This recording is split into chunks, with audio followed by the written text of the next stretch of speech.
Good evening, ladies and gentlemen, and welcome back to another episode of Rune News. I'm your host, Ryan, and as always, it's bloody good to have you guys here in the audience today. Big scams alert this week from various content creators, which will be discussed during the Grand Exchange segment with Wade Green. I highly recommend this week you pay attention to what is said there because there are some really shady things going on.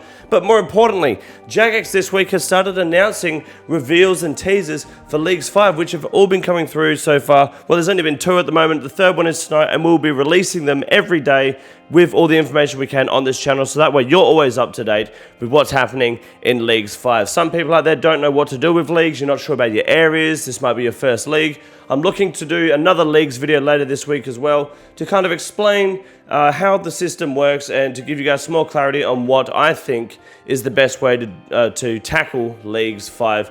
What's it called? Raging Echoes or something. It looks like it's going to be a lot of fun. I'm excited for Leagues, but more importantly, I have a question for you guys to answer in the comment section down below today, and that is with the Tier 1 relics for Leagues 5, with the mining pickaxe, the wood cutting axe, and then the fishing and hunter harpoon. Which one will you be choosing? Obviously, if you choose the axe, you're a bit of a moron. I'm going with the pickaxe. I think that's the best one to pick for the most casual and for fun players, and the harpoon seems to be for those that absolutely want to go for the most amount of points in the game. So, which one are you picking? Let me know in the comment section down below, and while you're down there, hit the like and subscribe button. I'd greatly appreciate the support. My name is Ryan. You're watching Rune News. This is Rune News, and you're watching Rune News.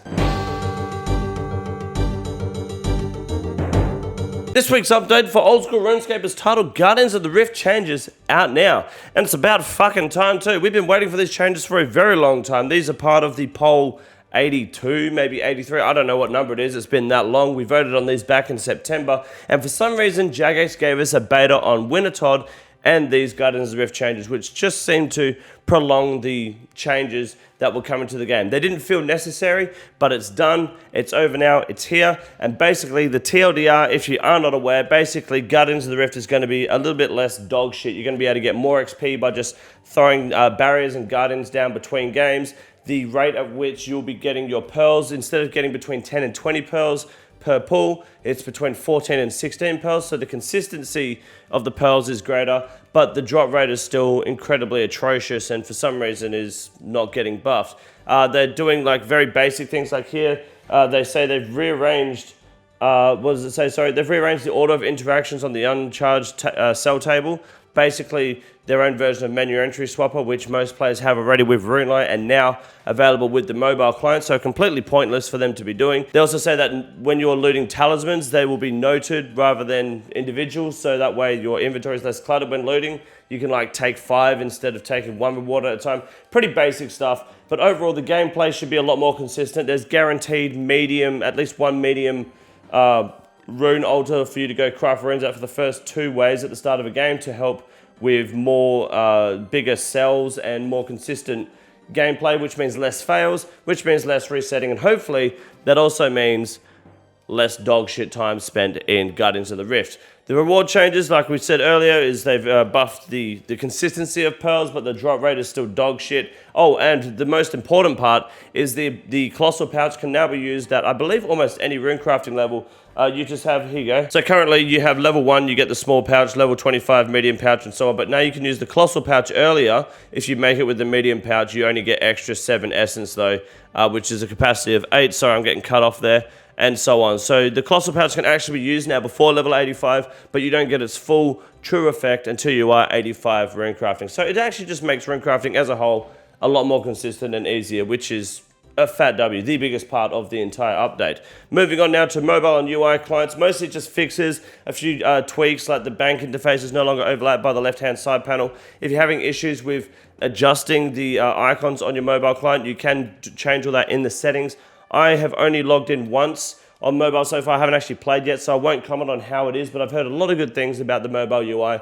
People are, though, complaining that PKing is a little bit more difficult. If you're PKing on mobile, you're a dickhead anyway. And then we've got the cursive arrow fixes, just some pretty basic stuff. You know, arrows range defense stats are now calculated to spread correctly. People are walking into walls.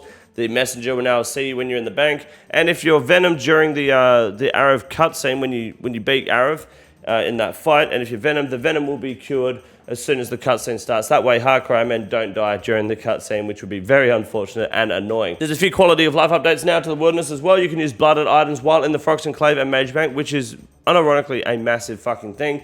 Pre-potting becomes a lot more consistent. It makes you feel like you're not really using too many supplies like just basic anglerfish when pre-potting. It also means that you can just teleport to the Frox Enclave anywhere in the game and just pre-pot there and then send it. Why not? I mean, it's only really anglerfish that you're going to be pre-potting with, but if you need to restore some prey real quick, you got Blood of Restores.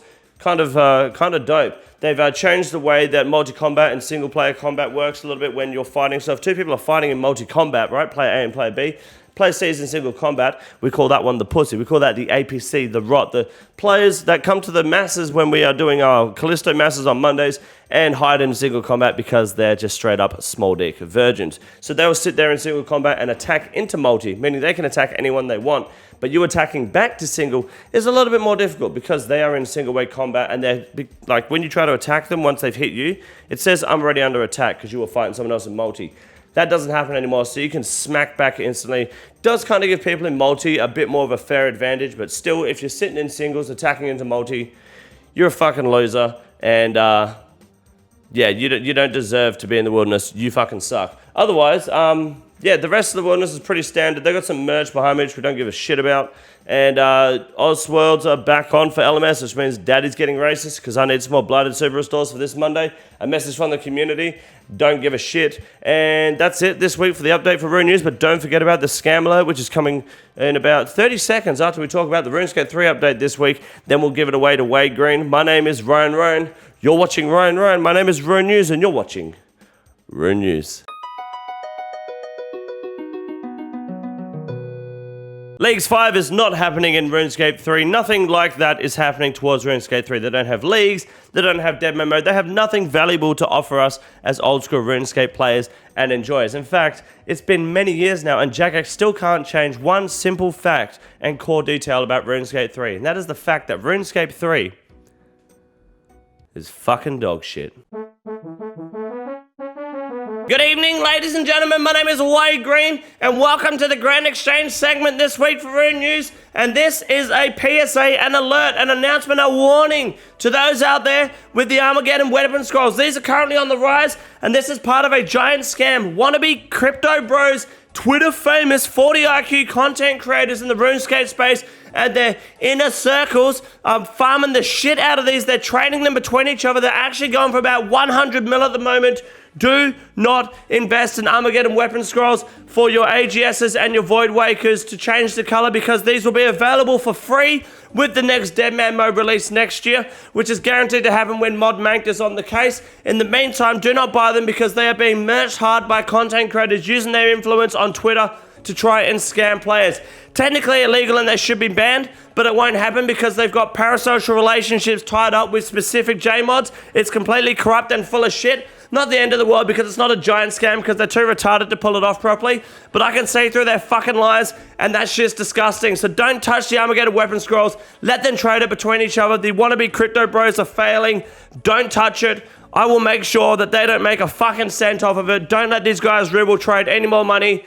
Don't touch the Armageddon weapon scrolls. It's on the rise, but it's a fucking scam. Now, there's a common trend here of items dropping because of the release of Leagues coming up. We've got 2 weeks before Leagues comes out. Everything's going to start plummeting in price because people are dumb. They start to panic sell to save their GP and their bank value so that it's worth more money when they come back. You're actually going to lose money if you sell your bank. Just hold your fucking T-Bows and your Synapses and your Scythes and your Shadows. Stop selling your fucking bank in League's anticipation. You're a dickhead. The money doesn't define you as a player. You're still fucking garbage. You still wipe your team at top. You still probably bought your Inferno Cape. Shout out to Mitchy Fox. So just stop selling your gear. You're gonna lose money. Everything's gonna go down in price. Don't panic sell because then you're part of the problem. You then you just fundamentally become the fucking price drain. Like, you're the reason that it goes down in value. Stop panic selling. It won't go down. Don't let the merchants take advantage of you. Just hold your banks. It'll go back up throughout Leagues. Towards the end of the Leagues, you'll get your bank value back. Just hold your shit. Stop being a loser. Stop trying to play the system because the system will always fuck you and the system will always win. Carrying that information over to the T-Bow, yet again, another example. The Scythe, it's all the same shit again. I'm just relaying the message. Stop panic selling. Stop throwing your gear into the Grand Exchange because you're worried it's going to drop in value. The T-Bow is still the exact same T-Bow, whether it's worth 10K or 10 mil or 100 mil. It doesn't matter. If it's worth fucking 10 bill, it doesn't matter. The T-Bow still performs the same and does the same shit. So why are you selling it out of panic? I don't want to lose money. No one gives a fuck. No one's going to care. It's not going to come with you when you're dead. So just fucking play the game. Stop panic selling your shit. You're fine. It'll go back up to 1.7 bill roughly towards the end of league. So just fucking use the cunt. Stop being garbage. Thankfully, the mole slippers are not so much of a victim of this recent price catastrophe in the community because people who invest in mole slippers have big brains. In fact, there's only a slight dip for people who do panic sell, which means it's the perfect time, the prime time to buy. If you're going to panic sell your shit, you may as well invest in mole slipper because that's just going to hit fucking 30 mil this time and roughly next year. Mark my fucking words or unsubscribe. So make sure you invest in your mole slippers today and become a rich cunt tomorrow. And then tell your friends about it. My name is Wade Green. This is the Grand Exchange segment for Rune News. Do not invest in Armageddon weapon scrolls. It's a scam. 40 IQ wannabe crypto bros. Do not do it. Have a good night.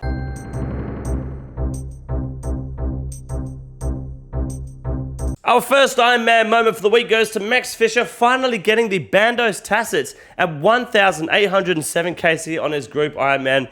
Beautiful work. Finally, he's been trying to get that for weeks now. He's finally achieved it. Congratulations. Following up with that success, we have Beauty Kill Jr. here getting 99 construction on, I would assume, his main account. Regardless, it's an expensive task. Nice work. But most importantly, to wrap up this week's episode of Rune News, we have Starchy Socks getting the mole slipper drop right here behind me. You can see it. It's a main account by the looks of it. I don't have a clue. Yes, it's a main account, but that is it this week for this episode of Rune News. Someone just posted an OSRS moment as I'm recording this, and it happens to be Easto talking shit. Just if you see him in the Discord, just remind him his sister's incredibly hot, and we will keep drilling that fact home until he finally shows up to a live stream again to claim his throne as hot sister Easto. My name is Ryan. You've been watching Ryan. This is Rune News, and you're watching Rune News. This is the easiest room in the raid. It's quite simple. You got a big boy. Look at him. God damn. Fuck me. Look at that boy. It's huge. You got a big boy.